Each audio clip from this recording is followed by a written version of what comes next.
Hola a todos, bienvenidos a otro episodio de Charlas Interculturales. Yo soy Elian y estoy aquí con mi compañera Melanie. Hola, hoy tenemos un tema que es muy fascinante.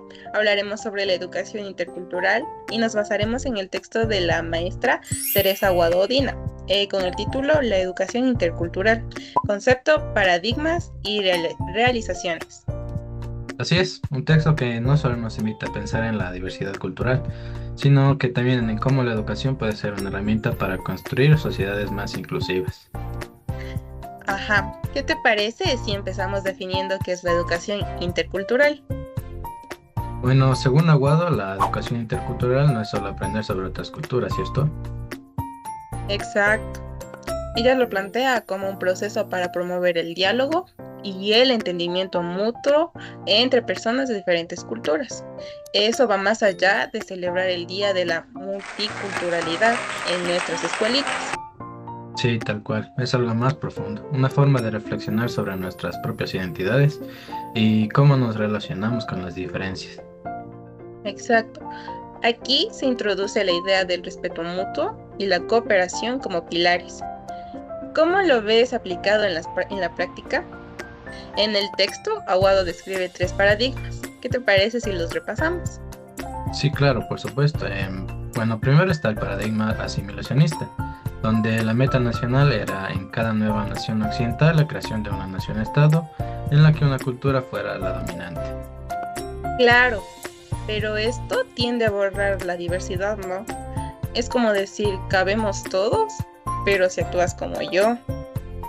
Exacto. Luego está el paradigma del pluralismo, que si no reconoce la diversidad, pero a veces puede quedarse en la superficial, y que considera que las escuelas deberían promover la identificación étnica y que los programas educativos deberían reflejar las características de los estudiantes pertenecientes a diferentes grupos culturales. Buen punto, Elian. El paradigma del pluralismo tiene esta intención, que es positiva y tiende a valorar la diversidad y adaptarse a las características culturales de los estudiantes. Pero, como bien señala Aguado, a veces puede quedarse corto si no se va más allá de lo superficial. Es como cuando en las escuelas se enseñan datos culturales curiosos sin cuestionar desigualdades estructurales. Sí, exacto. Es como si solo se destacaran las diferencias culturales sin cuestionar las estructuras que generan desigualdad. Bueno, por ejemplo, incluir elementos culturales en el currículo está muy bien, pero si no hay un análisis crítico puede convertirse en algo decorativo, ¿no crees? Totalmente. En lugar de limitarse a promover la identificación étnica, las escuelas también deberían crear espacios para que los estudiantes dialoguen sobre cómo son sus identidades culturales, cómo interactúan con los demás. Es decir, no solo reflejar las características de los grupos culturales, sino también fomentar el entendimiento mutuo y la acción conjunta. Sí, y finalmente, bueno, el paradigma intercultural. Este es el enfoque más transformador porque fomenta el diálogo y la reciprocidad entre culturas.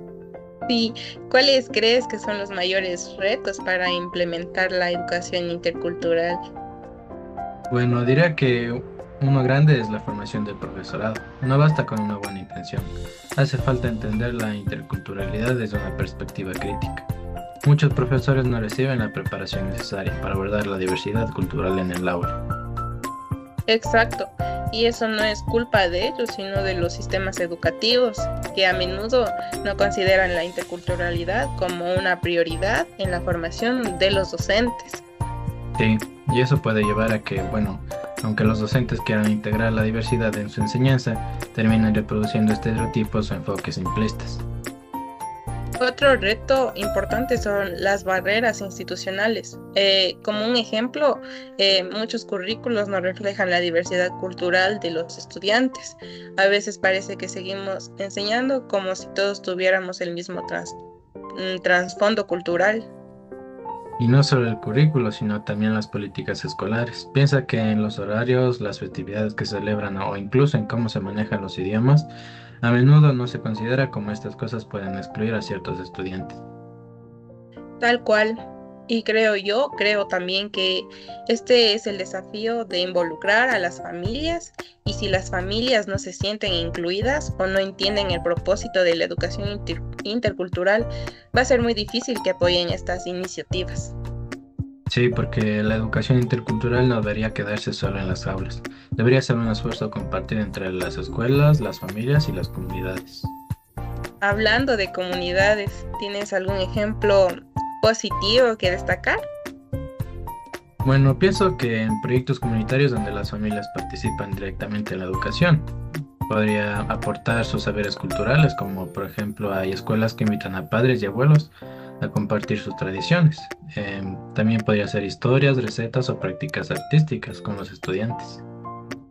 Eso es genial. He oído de algunos programas donde los estudiantes investigan sus raíces culturales y luego las presentan en clase.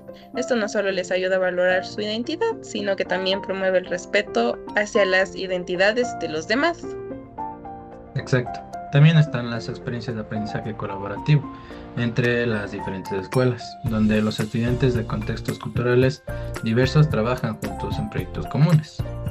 Sería una buena forma de aprender de forma directa lo que significa dialogar con las otras culturas. Me encanta esa idea y hay una iniciativa muy interesante en algunos lugares, como incluir los idiomas originarios en el currículo o trabajar con materiales educativos diseñados por las mismas comunidades indígenas. Sí, esos son ejemplos de cómo la educación intercultural puede ser realmente transformadora, pero también requieren compromiso y recursos por la parte de las autoridades educativas. Definitivamente. Aunque los retos son grandes, los beneficios van a ser mayores. ¿Te imaginas lo que podríamos lograr si más escuelas adoptaran este enfoque? Bueno, sería un paso enorme hacia una sociedad más justa y respetuosa. Así es, Eli. La educación intercultural no solo es un sueño idealista, sino que también es una necesidad para en el mundo que vivimos. Bueno, hemos explorado qué es la educación intercultural, sus paradigmas y los retos que enfrenta.